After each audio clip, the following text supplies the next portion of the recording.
Welcome to the Mind, Body and Soul Show with artist, author and personal development coach John Morris. Inspiring, motivating and educating you on your journey to find balance in the craziness of day-to-day life. Learn from and listen to a man who has a wealth of life experience, from business to bodybuilding, artist to author, and has learned to deal with his own physical and mental wellness. But that's not all. Each week, John will be joined by guests from around the world and all walks of life, where they too will share their knowledge and expertise. And now, we welcome you to today's episode of the Mind, Body and Soul Show with your host, John Morris.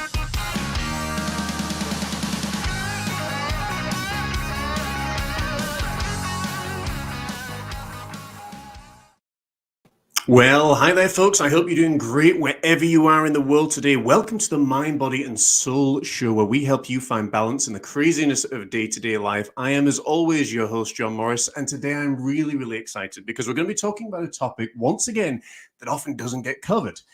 The topic today is really about marriage and success, and it's really more about the pursuit of success. Relationships and entrepreneurs and business folk tend to be, they go into relationships, but it tends to be one of the most shakiest and most talked about subjects of all, mainly because in the pursuit of success, the family is the thing that's usually forgotten about or sacrificed. My guests today, though, have shared their marriage union for over 37 years, if you can believe that. They have survived and thrived in the world of business and entrepreneurship, and I could think of no two better people to speak on this subject. I'm going to introduce them individually because they're two incredible human beings. Firstly, a man who took a company that was losing $1 million+ per year and turned it right around to make it one of the most successful, if not the most successful wrestling companies in the entire world. He's an entrepreneur, he's an author and a podcaster in his own right with his successful show, 83 Weeks. He is the awesome Eric Bishoff. And before I bring them on, we're just going to introduce his wonderful wife as well, podcaster in her own right with her podcast show, We're Talking Shift, health and nutrition coach, author, and my friend, the awesome Loree Bishoff. So welcome to you both. How are you doing today? Doing great. Excellent, John. Thanks for having us. I got my jar of moonshine here. We're famous for moonshine here in the States. I like to start my day with a little moonshine. Room temperature, of course, no ice. So if it's that kind of morning, is it, Eric? Yeah, no, it's gotta hydrate, Absolutely. I've got my bottle of water beside me, and I know, Loree, you've always got yours as well. How's the weather out there for you guys? It's beautiful today. As a matter of fact, Loree got me up early, so I was prepared for this. And I took my dog Nikki outside and went, wow, this is going to be a beautiful day today. Probably mid-50s Fahrenheit, not Celsius. Nice. And a little sunny, but gorgeous, actually.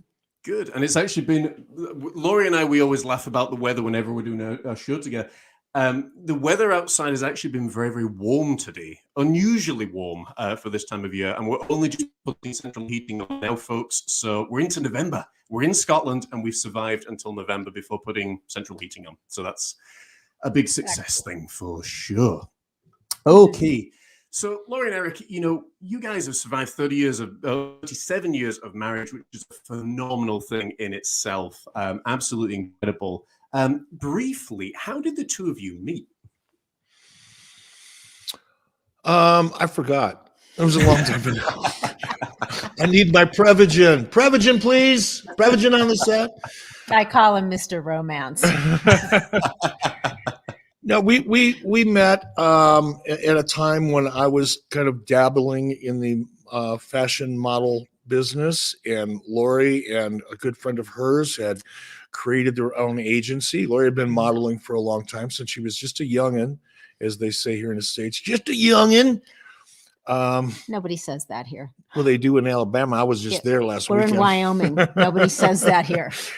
But she had been modeling since she was a child, and her and a friend decided they were going to start their own agency. And I happened to wander in one day looking for a gig, and I looked over and Loree was standing. She had her back to me. She was doing something, and I was out in another part of the office, but I took a glimpse in her office and I said, how about that? And that's where it all started. It's a true romance story, isn't it? Again, It really see? is. Yeah, Mr. Romance. Hey, I'm being authentic, right? That's what That was- that's what we do here. Absolutely. Yes, because there's a lot of people that will say, "Oh, we met," and eyes crossed lovingly across the room. You know, Katie and I, we met online. We had our first date, and everything just clicked. It was not one of those whirlwind romances. She initially saw my profile picture and thought I was a really old guy, and then she saw a little bit closer and was like, "Oh, wow, he's actually not." So there you go. One of the interesting things I find about relationships in particular with both the people that I work with and friends and things is the difference of personalities. And I'm really intrigued to ask you both how your personalities differ one from the other. Well, I would say Eric is got the ability to really, really focus. One of his traits is he can kind of just block everything else out and focus on one thing and stick with it until he's done. Whereas I have a tendency to spin a lot of plates at the same time, which sometimes is really fun because I like the variety of doing a bunch of different things, but also having the ability to focus on one thing and block out other things is something I have to work at. So I would say that's a big difference between the two of us. I think Eric's a big picture thinker, and I'm a detail person. So I think we complement each other a lot in that respect. I'm extraordinarily organized and detail oriented, and Eric is very much focused on the end game and just knocking down the big things to make the vision, happen. I think that's really, really cool. Yeah, and I'll take that a step further. I think at the core, Loree is a much more pragmatic person than I am. She's more organized, even in just day-to-day living, than I am.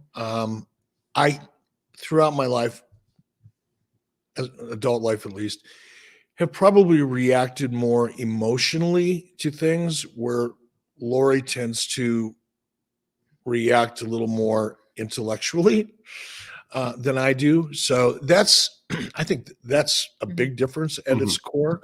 And it, again, we complement each other in that way. She's talked me off the ledge more times than I can count. But it's helped balance me in that respect. It's great to be an A-type personality, which I think I am. I'm very aggressive, see big, all that happy stuff that sounds great. But on a day-to-day basis, it can sometimes be a real problem when you're reacting emotionally to things instead of kind of breaking them down into little pieces and attacking them more intellectually than emotionally. That's really interesting because both Katie and I share that same thing. In a previous life, I suppose I was the one that she frequently had to talk off the ledge, and I don't know if it's whether something to do with the entrepreneurial personality, the business mindset almost, or if it's just that I was in a completely different space and time and everything. Whereas now, it's more of an equal footing. So and sometimes I think with business, it's important, I think, to have that mindset of you're going for it and you're passionate about it. But then I suppose it's how we do it and not flying off the handle and everything. So that's really interesting for sure. But did you think that personality really helped you in business, Eric? Sure. Yeah. Of course it did. It also cratered me a few times too. As I kind of step back at this stage of my life, it's a lot easier for me to kind of step back and look at things more honestly than perhaps I did in the past. And there's been multiple times when my aggressive personality or the big picture approach has benefited greatly, but there are bodies and opportunities that I left behind as a result. So yeah, that's all right. They'll never find them out back there. But it is interesting, because I know Katie said to me frequently when we very first got married, she was like, "You weren't like this when we were dating," and then whole sequence of events and things had happened, and it was almost like, had she known, what was to unfold and to go through, it's like she still would have gone through it. She, I've asked her straight out, and she had said that. But well, what's she going to say now, John? Really? Well, what's she going to say? It's like, no, if I had to do this all over again, I'd have left you in the dust. You and your profile picture. Well, it looks like your dad. It's because there was. And I think sometimes, looking now through her eyes, it's almost like, had I gone through what she had to put up with me, I probably would have been sitting there saying, is this really the right person that I want to be with and go forward and everything? And then the crazy thing is you chip and change, and, you so the guy, and she's like, right now, I've got to get to know you all over again now. So it's a very bizarre thing at times. How is it for you, Loree, from a female perspective, because Eric and I, I'm sure we can talk about the male perspective of, what we've just discussed, but how is it for you seeing that more aggressive personality, more dominant personality? Well, oh my goodness. When we first met, I had never met anybody like Eric. So this was I don't know if that's good or bad. Turned out to be pretty good, I'm just going to say. But after 37 years, I'm going to guess that it was pretty good. Pretty good, yeah. We're out of the testing zone. But no, I was a very open-minded person, and I was very up for adventures. And but I was a very positive thinking kind of person. But I wasn't necessarily a big picture person or a kind of blaze my path person, I guess I could say. And so when I met Eric, and he's got big ideas, I was very excited about that. It seemed like we just had so much fun together, and it was just it was really cool to be with somebody that was such a different kind of personality than I had experienced before. So I didn't have brothers. My dad wasn't that kind of personality. The people I had dated prior didn't have that kind of personality. So this was new for me, and it was really fun and exciting. That's really awesome and really interesting as well. One of the questions, I suppose, that will include, we're curious about. Obviously, both been successful in business, and we've got an event coming up this weekend, which is, talking about the new psychology of winning, whatever that means these days. I've got my own thoughts on it, my own ideas. I think, thinking about this. So in the pursuit of success, a lot of people tend to neglect the things that really matter in terms of the family, in terms of your kids and husband, wife, whatever it might be. How did you guys stay grounded, I suppose, in the big business issue or took care of home life? I don't know. It wasn't a conscious effort. I didn't have to discipline myself. I don't think Loree did either. I'll just speak for myself. To me, family was the reason I was doing what I was doing. It was my motivation. It was the impetus behind anything and everything that I was doing. I always had a picture in my mind, at least, and the picture changed, of course, from time to time. But the picture that I had in my mind through all of the things that I went through was, how will this benefit my family? What will this do for my kids? So the family and Loree were always the first priority. The business never was. That's not to say there were times when my commitment to the business and the things I was doing from the outside looked like they were taking a priority because they took up so much of my time and my conscious thought. I'd go to bed at night and dream about, and which is not uncommon, but dream about, wake up with ideas and, can't wait to get out the door and get to work. So from the outside, one would probably suspect that, all he cares about is his work. It's not true. The work was just a vehicle. Success was just a vehicle. Money was just a vehicle. It wasn't the destination. It was one of the stones I had to step on to get where I was going. How was it for you, Loree? Yeah, I think that's exactly what I would say as well. I mean, I think that we were able to maintain our focus on why we were doing any of the things we were doing.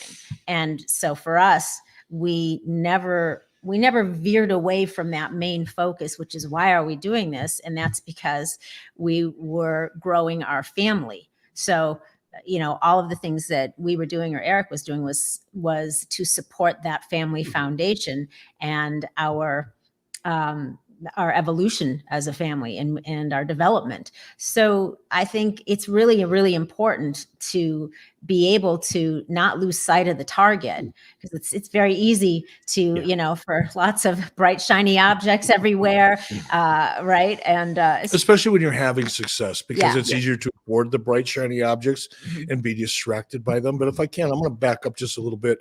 This commitment, natural commitment that we had to each other and to our family, our kids, existed before success. Before we were successful, and you define success in different ways, but there was a period in time where financially and critically and all the other ways, I guess we were successful. But even when we weren't, when we were just flat ass broke, when I was bouncing checks in order to buy diapers, we had zero money. And we were poor. Well, pretty much. Never poor, broke. Yeah, broke. That poor is a state of mind. Right. We're never poor. But to that point, broke.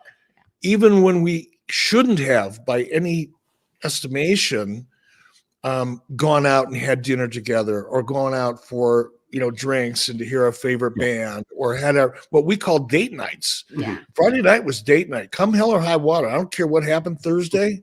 Thursday was gone. Friday night was a date night, and it was like, wipe the slate clean, forget about everything else. We're going out to enjoy each other's company, because I think we both realized, it just came naturally for us. It wasn't a thought process. Didn't read about it in a book, or I didn't. Maybe she did. But it was like we valued each other so much, and we enjoyed each other so much, that we weren't going to let our circumstances drag us down. So we would go out and celebrate Friday night like it was our second or third date, especially the second one. That was awesome. But what's in that moonshine, Eric? we would go out and enjoy our Friday nights as if we had $1 million in our checking account. We didn't spend frivolously, but we spent money we didn't have, because the priority was our relationship. Everything else came after that. That is almost like a breath of fresh air when you say that, because a lot of the time, it's people get into relationships for a variety of reasons, of course. And oftentimes really don't understand what to relate to someone else means. But the fact that you're able to say, for both of you, we just enjoyed spending time together. We didn't have to be going anywhere or doing anything specifically. We just enjoyed and loved spending time together. And we always kept, things fresh and date nights and everything like that. Because I think that's one of the biggest things. I know we're going to talk about this a little bit later in the show, that after a year or 6 months, and sometimes for people even less, it's almost like they stopped trying. And that's, I think, one of the biggest contributing factors that I found was people stop trying. And then it's the communication aspect that goes out the window as well. I'm assuming for both of you, you always found a way to communicate successfully whatever was going on in your lives. Yeah, I think communication has evolved a lot too. There's a learning process with learning to communicate with your partner as well. And I think for me, it was learning just to communicate, period. I didn't see a lot of communication demonstrated for me when I was growing up between my parents, not what I would call really positive, healthy communication. So that was a learning curve I was on. Learning to communicate and bring things up that were uncomfortable. And I think for Eric, he had no problem communicating.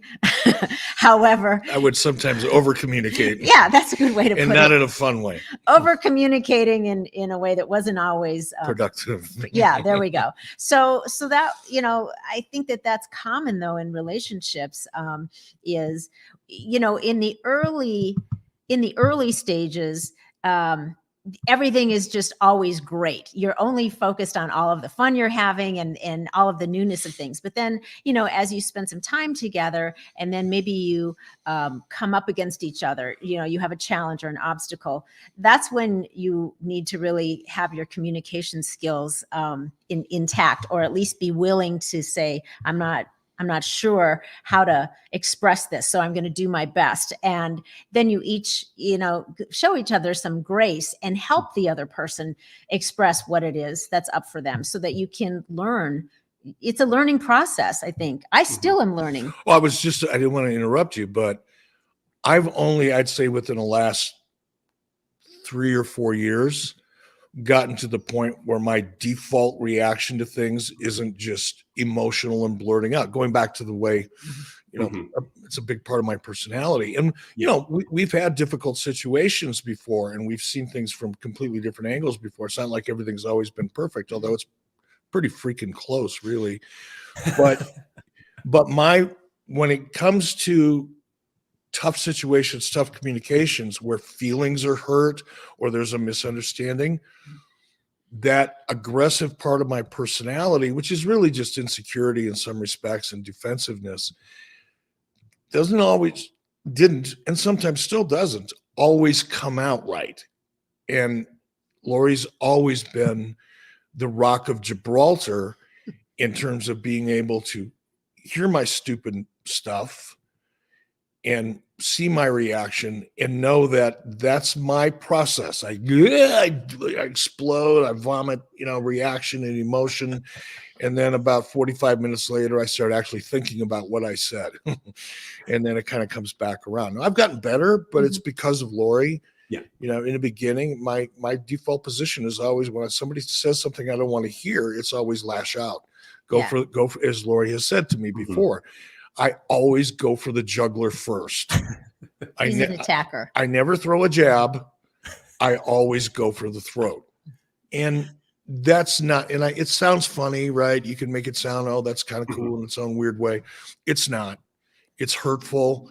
It's unproductive. And it actually puts me in a frame of mind as the words are coming out of my mouth where I'm even more defensive and aggressive. It's really, really a wrong way to communicate. But it's taken, 30 some odd years for Loree to kind of help me learn that. And I get a little bit better at it every day. It's still possible for me sometimes, but I find myself, as a result of what I've learned from Loree and the way she communicates, I'm not nearly as angry as I normally am, because I just don't let things push that button in me. It's a lot harder to piss me off now than it was even a couple of years ago. Yeah. That's incredible, because I feel in some ways you're not the only ones. There's a couple of others that are friends with both Katie and I, and it's almost looking like a mirror into the future, because, like I said, I was that angry guy. What Eric is describing here, folks, was the person that I was, for 5 years after leaving ministerial positions. Sometimes in life you can get so bogged down and so frustrated, and sometimes it can be a natural part of your personality when you are that passionate person. When you don't necessarily always think clearly, you tend to speak, before you have really thought, because that's, believe it or not, the way that your brain is designed. And then you look back and it's like you're exhausted, your wife's in tears, or your husband's in tears, or, whatever. And you're like, oh my goodness. And oftentimes it's the same situations that go round and round and round, time and time again. And that's what we came up against so many times. It was never about money for us. It was often about family stuff or stuff that was going on with the church. And certainly for me, when I found, just that peace and I let all that stuff go, there are still times, like Eric says, that, for me nowadays, it's more rare, which is wonderful. I love being peaceful. I just genuinely, I absorb it as much as I can, because being angry for me caused so much, illness and change of your genetic structure and things. And it was just, like Eric was saying, it was not productive. It is what it is. I think oftentimes people go into relationships thinking that you're just meant to know how to be around the other person. And It really isn't that way. Like they were saying, you've got to communicate. You've got to figure out how to communicate as well. How much do you share? How much do you not? And choosing your right times. For Katie and I, we refuse to have in-depth discussion or meaningful discussion regarding, making big decision stuff when we're both tired, when we're both hungry, or when we've both just come from, busy situation. So I don't know about you, the pair of you, if there's a time that you notice that you're like, yeah, we're not going to talk about this right now because you just know. Yeah. Hunger is a good one. This person and our kids inherited that gene too. When they're hungry, they're hangry. So Yes. Talking about anything other than what should we eat is usually not a good idea. I used to have a business partner years ago, Jason Hervey. We had a television production company together, and we were based in LA, and we were having a lot of success. But Jason always used the acronym HALT. When you're hungry, angry, lonely, or tired, don't talk to anybody. Stop. HALT. If any of those conditions exist, feed yourself, let your food digest, and then have a conversation. So hungry, angry, lonely, and tired, halt. Stop whatever you're doing. Don't do it with any other people because you're going to piss them off or hurt their feelings. So that's good. That's mine. I think that's fantastic. I really do. I've not heard that one before, but it is so true. I mean, for me, it used to be standing in queues, when you go into the supermarket or shopping mall or whatever, and if you're hungry, if there was a bit of hair that was in my face, or if it was warm and there's other people around me, I would. No, I'm not ashamed to say it because I don't hold any, shame or anything. But there'd be times where I would get more and more frustrated, and as I got more and more frustrated, I would get more and more vocal to the point that the people surrounding me was like, "Okay, we really need to check out really quickly because this guy's, he's going to blow in any minute." I mean, if nothing else, it made the queues go quicker, and we got out there and I got fed. But yeah, but at the end of it, in the process of reacting that way, you probably left that store, grabbed whatever you grabbed, got in your car, and you were probably you had a hangover. You had an angry hangover. And it affects the way you look at things. It affects the way you react to other things. And that's one of the things I really noticed the most. And one of the things I'm most grateful for is having learned this through Loree. I didn't do it on my own. Trust me. It's like I said, when I say it's really hard to piss me off, I'm really grateful for that because in my unpissed off frame of mind, I'm better at my work. I'm more pleasant to be around, which, we all hear the laws of attraction. Well, that's true. Yeah. Because when you're that guy like you are standing in line and, irritated, they don't know why you're irritated or angry. They don't know that you're hungry or that you're warm or you don't like hair on your face. They don't know why you're angry. You're just this bundle of negativity and they don't want to be near it. The same is true. Here's mine. When someone cuts in front of me in the line, it's everything. It's my discipline. That's where I get to practice because my first reaction is aggressive. Any kind of disrespect to me, even in the slightest way, it's like the one pet peeve I have, but I'm aware of it now more so than I normally would be. But I don't let that stuff irritate me. I don't let it take me down because somebody in the store makes me angry. Somebody cuts me off in traffic. I get all worked up about it. And I feel all justified about it. But when I show up to my meeting an hour and a half later, I'm still carrying some of that around. Correct. It shows. You might not think it does, but it does. Yeah, absolutely. That emotional, energetic current that you've generated goes with you and it walks into the room even before you do, and everybody around feels it. It affects everybody. So it's been a nice process of him kind of getting, really what that is learning how to master your emotions. Yes. And so, but whereas before he was really a slave to his emotions, And now he's, learned to master them more so that he can control he can respond in a way that is positive rather than react in a negative, a knee-jerk reaction. And which is for him usually attack mode.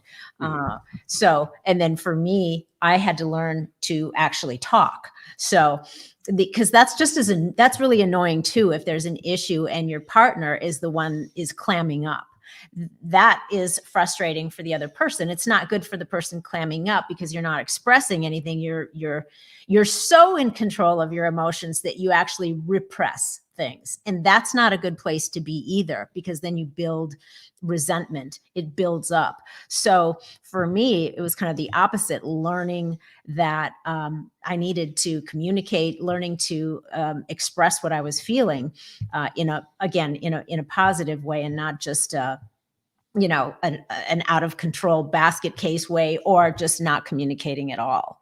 So that was my learning curve. Obviously, Loree and I, we've talked a number of times on various shows and things, and I guess my takeaway for anybody that's watching this at this point in the show is that you can choose how you respond. And like Eric was saying, just because somebody cuts him up on the freeway and things, it doesn't mean he needs to turn into angry wolf or anything because somebody's rude to me. And again, Eric, to your point, rudeness and just were two of my biggest things as well. For whatever reason, it just used to rub me the wrong way. But nowadays, I'm more just reminded, I was like, okay, I can't control what they do or how they're going to respond, but I can control how I respond, because that's the thing, like you both rightly said, when you blow your top, it's what we call a slow fade. So it's almost like that bubbling pot that just eventually just explodes. And it often doesn't just stop there. And what argument that happened, and it should have been done and dusted in 5 minutes, it went on sometimes for 3 or 4 hours with both people getting more and more upset and everything. So absolutely. So it's humongous progress, I think, for all of us, for sure. We're going to jump quickly to a commercial break. But folks, when we come back, Loree and Eric will be here, and we'll be looking at some more questions. So we'll see you in a moment or two. Hello and welcome to the Los Angeles Tribune. Since 1886, our name has been a part of the world of journalism.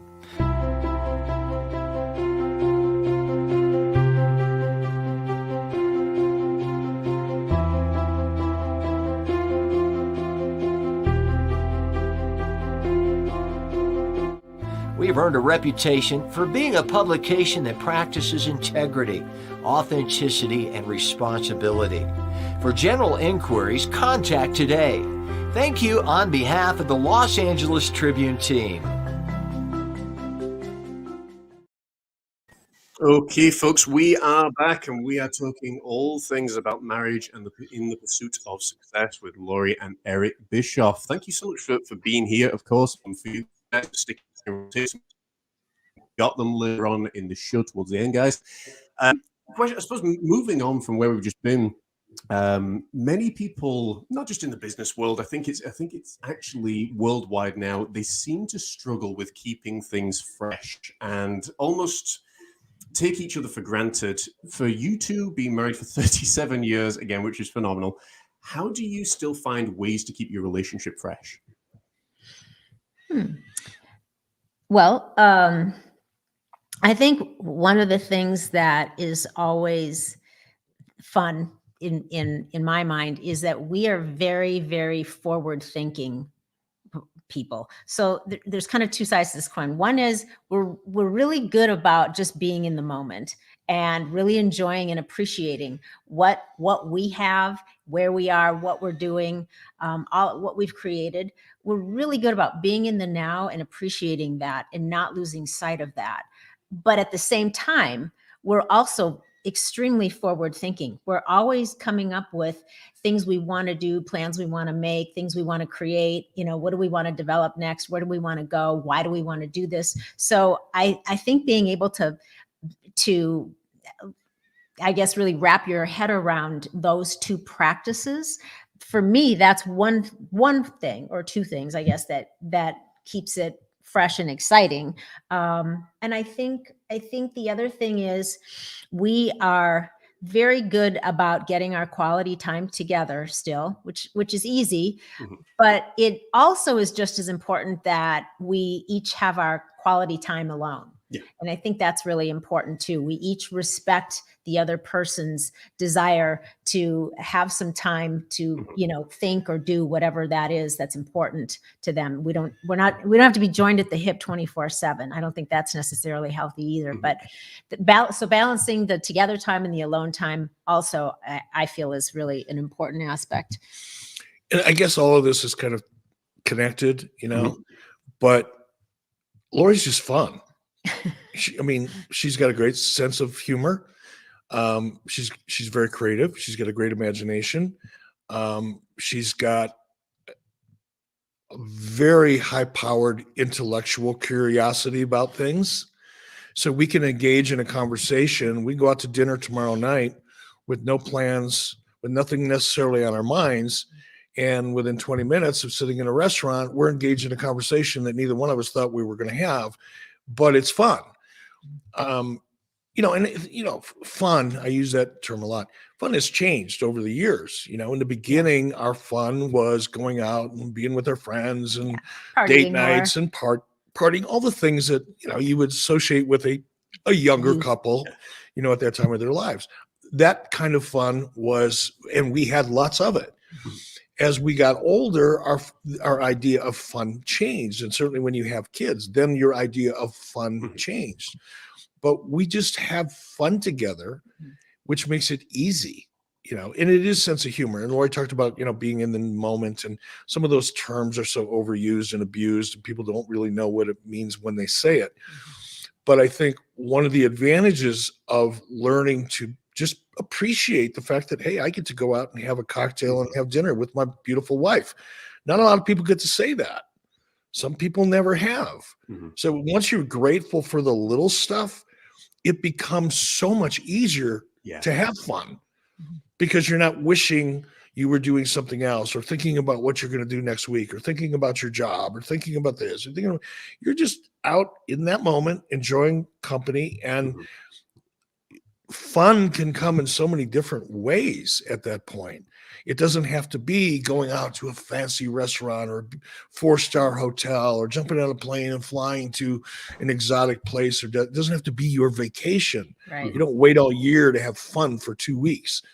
We have fun going out for dinner. We have fun taking our dog for a walk. Yeah. We literally, to make that point even more, back pre-children, when we were broke, we had just as much fun spending $4 on some cheap champagne and fake crab legs and having brunch together at home. We had just as much fun doing that as we do now, going to another city, staying in a nice hotel, and having a really nice dinner somewhere.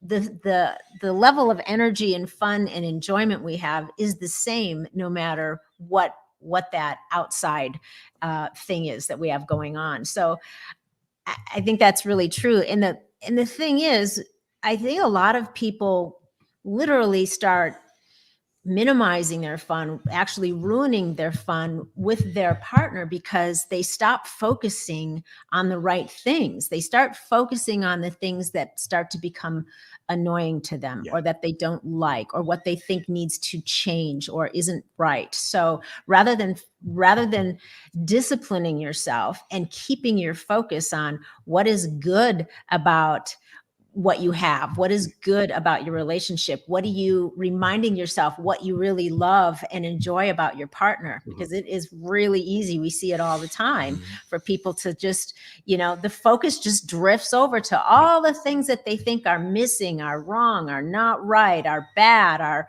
grass is greener. Yeah. And that's an easy trap that so many people fall into. And again, it is all about managing what you're thinking about and focusing on. That's a huge part of it. Yeah. Well, it's like we talked about on your show, I think last Friday or the Friday before, all about the mindset. And, you are going to attract whatever you focus on. If you focus on, hey, my partner is fill in the blank, in a negative way, that's all you're going to see about him or her. If equally, if you're focusing on, like Eric was saying, you know, his beautiful wife, and you go back and listen to the words that Eric was using, you know, it's still very, very important about your words, about how you think about the other person, because that's what comes out of your mouth, you know. And even when people say something in jest or joking, it's still coming from a place that's in there. So, you know, to Eric and Loree's credit, you know, they're still finding fun and looking for fun in the simplest of activities. Katie and I went for a beautiful walk this morning and was surrounded by birch trees, you know, just 5 minutes away from our home. And we just loved it.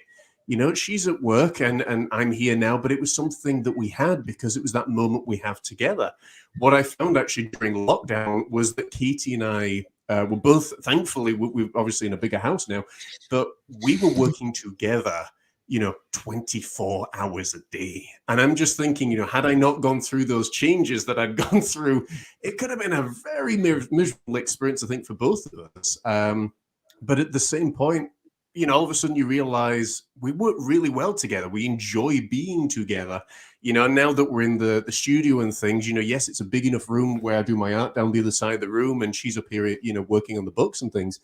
And we have fun sometimes just chatting, you know, and it's the simplest of things that you get the work done. You just enjoy being with each other. But once you start to focus on the negative things, what's, you know, in your mind, at least, wrong with your partner, I think that's actually when relationships can start to fall apart. Any thoughts on that? I think whether you're focusing on something that's irritating you about your partner, or you just focus on something that's irritating you about your situation or your moment, your condition, whether it's work or financial, or you don't like where you live, you don't like your apartment, you don't like your home, you don't like your car, your body. Yeah, your body. You know, there's a lot of things that I mean, oh, come on, it's life, man. There's a lot of things that can distract you. And I think it's, as Loree said, having the mental discipline and control over yourself. So when you catch yourself, when I do this every day, I do it every single day. When I catch myself thinking of something negative, I say a little prayer, which always opens up my mind. It always grounds me in the moment. I start thinking, wait a minute, what are you complaining about, you dipshit? You've got everything. You know, you've got your health, you've got a wonderful family, you've got opportunity, you've got all the things going. What are you complaining about? And the minute I say that to myself, it changes. But if you if you're not aware, because I think sometimes, I know, I'll speak for myself. I only know myself, kind of. But it's so easy, especially if you're an entrepreneur, right? Because there's always something that's not going the way you want it to go. If you allow yourself, while you're out having dinner or going for a hike or whatever it is you're doing, if you're thinking about those negative things or those challenges, you're not really there. You know, you're not really in the moment. God, I'm using the hell out of that term that I don't like, but you know what I mean? You're not really there. You're only half there. And then the other person feels like, oh, I guess I'm not that interesting, or, oh, I don't really have anything to say that's important. Yeah. And that's kind of like the beginning of a bad situation too. Yeah, that's it. That's a great point too, because right now, I guess it's been a while since we all have phones, you know, attached to us like another limb. It's really easy for people to get into the habit of not being in the moment. You're sitting there with somebody, or you're having a conversation, and the other person picks up their phone and looks at it. And the message that communicates is powerful. Yeah. And it's not good. Not in a good way. And so that's a distraction, though, that's, you know, become an addiction really for so many of us, that we have to really, really pay attention, because it becomes autopilot. You become like Pavlov's dogs. Every time that phone pings or vibrates, whatever you're doing comes to a screeching halt, and it grabs your attention. Or what's worse, I was out of town last week at a business meeting with 3 or 4 people who I love them dearly. They're very close friends and business partners. I enjoy their company. When we're together, it's almost always productive, and it's wrapped around a lot of good times.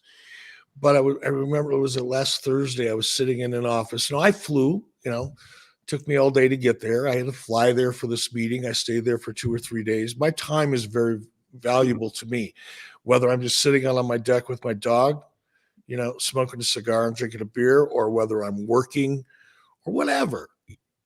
Even when I'm not doing anything productive, that's valuable time for me. Mhm. So for me to jump on a plane, fly halfway across the country, sit in a room full of people, and I noticed at one point, people aren't talking on their phones. They're looking at their phones and having conversations, looking at, yeah. And then they're, in the midst of another conversation. It's And again, thanks to Loree, now, several years ago, Mhm. I'd have pulled the pin on that grenade. Yeah. And I would have let that shrapnel fly, and whoever survived, whoever didn't. It wouldn't have mattered to me. But I kind of kept my mouth shut and didn't let it anger me. First and foremost, I didn't let it irritate me. And then found a way to, by forcing people to kind of engage with me, put their phones down, and then we went along our merry way. But again, that's an example of allowing you think you're in the room, you're sitting there, everybody's in that meeting ostensibly to make progress, but they can't get off their phones to do it. That's another.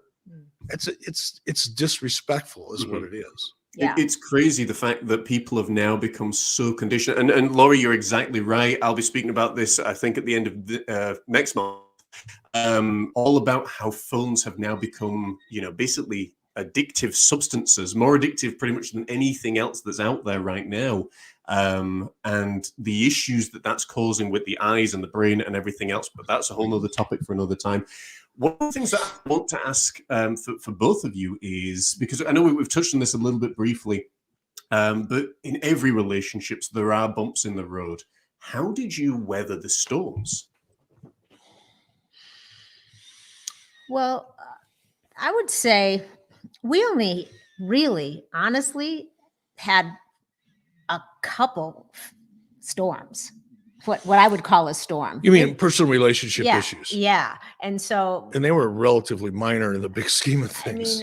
I think on that note, whether you have lots of storms or, whatever, I think it's really important that you have the ability to forgive your partner. Forgiveness is a really big, important aspect of growing together in a relationship. If you can't, be the one that needs to forgive the other person, then you obviously have some more communicating to do.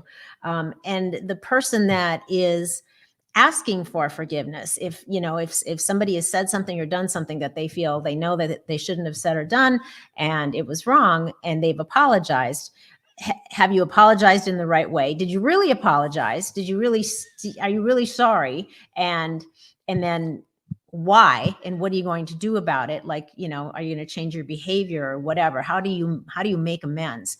So I think on both sides of that, whether you need to be forgiven or whether you are the one doing the forgiving, that is something that is critically important. And there are people that I've worked with, couples that sometimes somebody will say they've forgiven, but then their actions moving forward don't actually indicate that. Like they're still in various ways sort of punishing their partner. That's not really true forgiveness either, just because you say it, but then you don't move forward, with that burden off of your shoulders. If you're still punishing your partner, then you haven't really forgiven them. You haven't worked through whatever it is you need to work through. So I think that's a big one. Well, you've had to forgive me more than I've had to forgive you. So you're the authority on that. I don't know about that, but I think that also, inevitably you will run into challenges. Mm-hmm. I mean, that's just part of life. If you don't, then you're not really living, right? And a lot of people, that's where they start to they move from being one unit into two. They move from being on the same team to on opposing teams. And I think that if you keep in mind that the challenges and the speed bumps that you encounter are your opportunities. They're not, it's not a battle that somebody has to win. making somebody lose. It's your opportunity personally to figure out what you need to do to evolve, what you need to do to, somehow develop yourself a little bit more so that you can manage this and overcome it and move through it in the most productive, positive way possible. So I think that there are so many people very willing to give up. Relationships have become pretty much, they're so disposable.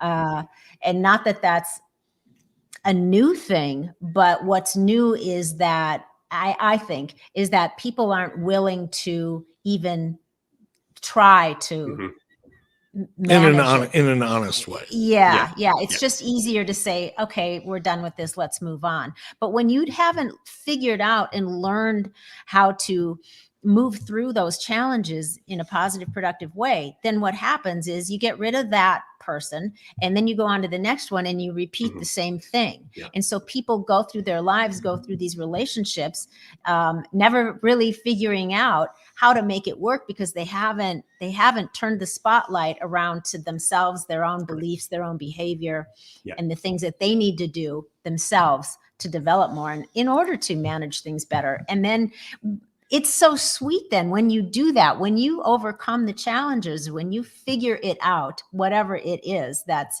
got you all, twisted up. It's such a wonderful, way to go, wow, I just grew. I just became a better version of myself. I mean, that's a pretty good feeling. Yeah, definitely. I mean, Katie and I frequently talk about iron sharpening iron, and it's very, the relationship that we have is almost like knocking the hard edges off each other, because I know that, this year, as I've shared a number of times, this year has been really a big year of growth for both of us, and in a really phenomenal way, to the point now that our relationship is so much better. But it is often a good place to start with looking inward. If there's issues going on, if there have been issues in other relationships going on, and it's still the same recurring pattern, it's not a bad thing and it's not something to be afraid of, but to look inside and say, hey, I've actually got something here that I need to work on, and whatever that might be, and however that solution may be found, is open for discussion. But that's always a good place to start, I think. And Loree, like you were saying, I think so many people now, both in marriage and just in relationships in general, just throw in the towel so easy. And that's why I'm really glad that I've got both of you on, because, the records are showing at the moment that certain marriages, people are getting divorced, sometimes within a day. Believe it or not, and other people are getting divorced within, not mentioning any names, but within, a year or two. So that the era where you had marriages that lasted 40, 50, 60 years seemed to be, going and greatly decreasing. What advice would you give to younger couples that are just starting out on their journey? That's yours. Well, I think the things we just talked about for sure. I mean, forgiveness on both sides of the coin, looking at the challenges that you will come up against as opportunities rather than something that's trying to letting it tear you apart. And I think people have a tendency when they are together for a while, naturally and hopefully you're going to continue to grow. And a lot of times, because growth means change, people are afraid of change, and they get really worried or nervous or fearful when their partners, they see changes in their partner. They assume that somehow that's not going to be good for them because they maybe are still, you don't always grow at the same pace. You're doing different things, you're evolving, you're developing as a human being.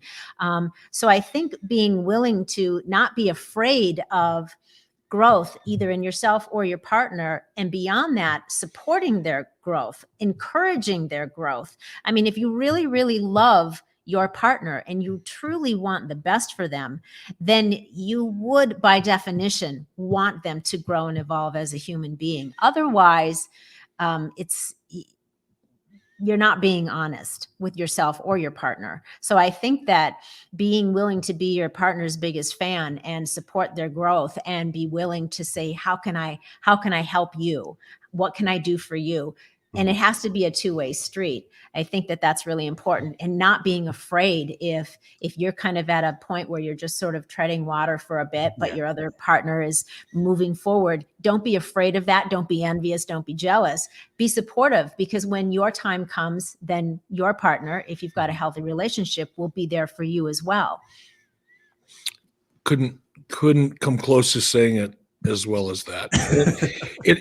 And really, to me, it's like, I think, and I don't talk to other couples about things like this. I'm not a relationship person like Loree is, but I think people tend to go in, even if it's a business partnership or romantic relationship, if you go into every situation looking at it as if it's a zero-sum game, meaning if I'm giving up something, it's going to cost me. I'm giving you this, and you look at it as a donation to a charity or whatever. You don't feel good about it. It doesn't make you happy. You get defensive. You get resentful because you're giving. Loree's had to do that with me just because of the nature of our careers. There's been times when Loree was like 80% of everything that happened under this roof. She had to be, because I wasn't available, either physically or mentally or whatever. I was focused on something else. So she was giving to her expense. I mean, meaning in terms of the things that she was able to pursue and want to do. And if she would have had the opinion of, oh my gosh, I'm giving 80% of this relationship, I'm doing all of this while he's off flying around the country, doing what he's doing, you can easily resent that if you look at it as a zero-sum game. But if you look at it as, wait a minute, I'm investing in my partner. I'm not giving my partner something. I'm investing in my partner. Therefore, I'm investing in my relationship. And you'll be looking for those dividends, as opposed to feeling like you're just giving something away because you feel like it's a zero-sum game. It's back and forth. It will continue to go back and forth. I can't wait for the day when I have nothing else to do but sit around and count the money she makes and take care of the dog and do the dishes and go to the grocery store. I'm cool with that, because she's had to give so much during our time together that I look forward to making that investment and do as much as I can on a daily basis. But again, if you look at it as I'm sacrificing, well, that's a wrong way to look at it right away, because now somebody's taking something from you and you kind of resent it. You don't know you are, or you do, but you do. And that's not healthy. Yeah. No. And I think to add to that, though, like in that situation, it also matters that the person that is maybe, not there, to use your analogy, not there 80% of the time for a phase or whatever, making sure that that person also is acknowledging. Yeah, recognize it, dude. Right. So you don't want to take the person that's right now in more of a supportive place for granted. Yeah. No. Definitely. For me, actually, that was a little bit emotional there, because it actually brought up thoughts and memories, of the other guy, as I call him, because, for Katie, looking at it in her position, it was always like she was piggy in the middle. She had me on one side, and then if she was dealing with family or there was conflict that were there, she always felt like she was that person in the middle, as opposed to, and I did, and hold my hands up, frequently, that I would say, well, why are you never on my side? And it's how about, well, hang on, how about you be on her side? And now being able to look at that through those eyes, that's a difficult thing, looking at that, because, and again, I know many of the nights were, very, very difficult, because it had to be, John's, again, similar to Eric, doing all these things with his business. She's got her own business, but she's got family pressures. She's got, other pressures as well that's going on. And, I at that time was very, very selfish, always thinking, well, how this affects me. And because I wasn't in that right mindset, because I didn't take care of inner engineering and self-mastery and all the other stuff, it was a case of, in a very, very difficult way. Whereas now, Loree, I said this to you, I think the other day when we did the show, that my in-laws actually had said after we had left my father-in-law's birthday party, that was like talking to a completely different guy. And Katie was like, that's because it is, in the best sense of the word. And I just thought, wow, that, for me, that was just an incredible moment in time. And I suppose as we're wrapping up here, I know we would, there's so many different avenues that we can go down. But I'm intrigued to know, after all the years and all the experiences, how has your relationship changed over the years? Well, I think the biggest thing is we now are in bed by like 9:30. That's changed, instead of just getting ready to go out. Yeah, that's changed a little bit. But honestly, it's matured as we've matured. We're not the same people we were, thank God, in our 20s and 30s. I mean, I love my life in my 20s and my 30s and my 40s and my 50s, and now into my 60s.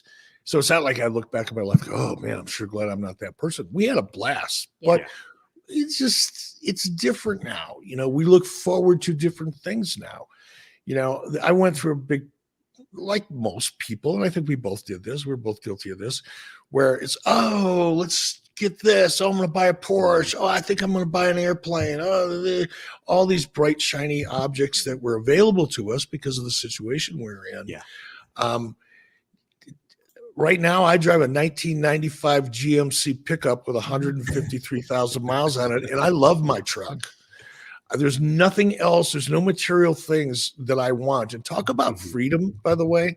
We all talk about, oh, we want freedom, financial freedom, emotional freedom, whatever kind of freedom we want. When you get to the point where you don't want things that really don't matter in the first place, to me, I'm more free now than I've ever been in my life. I'm still productive. I still, have success in the things that I'm doing and all that. But I'm not out trying to find things to fill a hole in my soul or something that I think is going to make me happy, because I've been around long enough to realize they really won't. Yeah. Your happiness comes from somewhere other than the things that you can buy.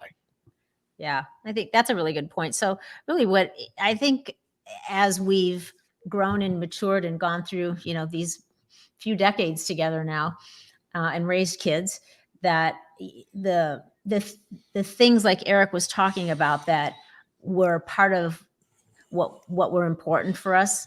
And that's not unusual when you're in your like 30s and 40s specifically. There's a pattern that you get to the point where you are amassing things in your life. You're bringing things, things in, material things, and you're amassing and you're creating your material world. And then you get to a point, we've gotten to a point, and I know a lot of people have too, that in this day and age, where all of a sudden you start to realize those things become anchors. Yep. And your value system changes a little bit. It evolves. So you start to value more the freedoms of not having the attachment to the things, and you value more some of the simpler things. You kind of revert back almost in a way. You're valuing things like going for a walk with the dog, looking at the geese flying overhead, looking at the beautiful sunrises and sunsets, and just enjoying, what you're doing together. Just you get to be where you're really realizing that you're just loving doing life together. We're just doing life together with somebody that you really enjoy. I mean, 100 years from now or 200 years from now, if some archaeologist finds our cell phones together somewhere in a hole here in Wyoming, and they somehow are able to dig into those phones, they're probably going to say, these two love sunrises. What the hell's up with I've never seen so many pictures of sunrises. And this one, and the dog, there's like this dog. 7,000 pictures of the dog. But I don't think that's unusual. No, absolutely. And just to further the point about the geese, we're actually, where we live right now, we see some phenomenal sunsets, but also we're in the direct flight path of the geese. So I love it. thousands and thousands of them, literally, for the So last fun. 2 weeks, have just been going over honking first thing in the morning. And we just sat in the bedroom and it was like, oh my goodness, how many of these things are just going over? That's incredible. We both love that sound. When we get a flock of geese flying over our house, I'll stop whatever it is I'm doing. If I'm on a phone call, I'll hang up and call them back.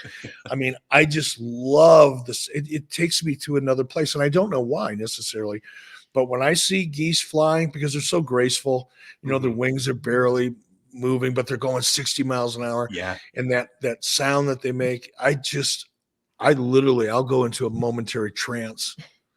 It's phenomenal. It really is. Have you any final thoughts before we wrap up today's show? I got to go to the bathroom. That's my final thought. No, seriously, I enjoy this, John. Yeah. And when we do these kinds of things, which isn't very often, it makes me appreciate Loree even more and makes me more grateful than I already am. So thank you for inviting us. Thank you. And it has been a pleasure. And it's been the same for me. I mean, folks have been writing, you know, wishing you guys well from all over the world, talking about the importance of date night and to show the partner that they are a priority and to bond, of course. And even some of the struggles that people had had. Here's an interesting point, just to wrap up the show a little bit. You know, when person X spoke about growth, he always said that this person wasn't growing. And I think to Loree and to Eric's point, we grow at different stages. So if you have this amazing, you know, life-changing, divine, you know, miraculous experience, that's great. But you have to remember that perhaps your husband or wife, boyfriend, girlfriend, whatever, may not have also, you know, had that same experience at the same time. And it's important to be mindful of that for sure. Because otherwise, like you were both saying, it's very easy then to become resentful of the person. And that doesn't, you know, that's where things start unraveling. So, Loree, have you any final thoughts before we wrap up? No, I think we made the points that were really important to us. And I think it's just the period at the end of the sentence is really just remember to stay focused on the things that you really, truly value. Keep your focus there. And that is a discipline and it is a practice. Absolutely. Absolutely. Well, from myself, of course, and for Loree and Eric, I want to thank you guys for watching. Don't forget to share this, tell people about it. It'll be on the Roku TV very, very soon, I believe. We're going to throw over to our sponsors to wrap up the show. But from all of us here at the Mind, Body, and Soul Show, we wish you well. Have a great week, folks. Take care. God bless. We'll see you same time, same place next week, where we've got a very unusual guest that's going to be joining us. Take care.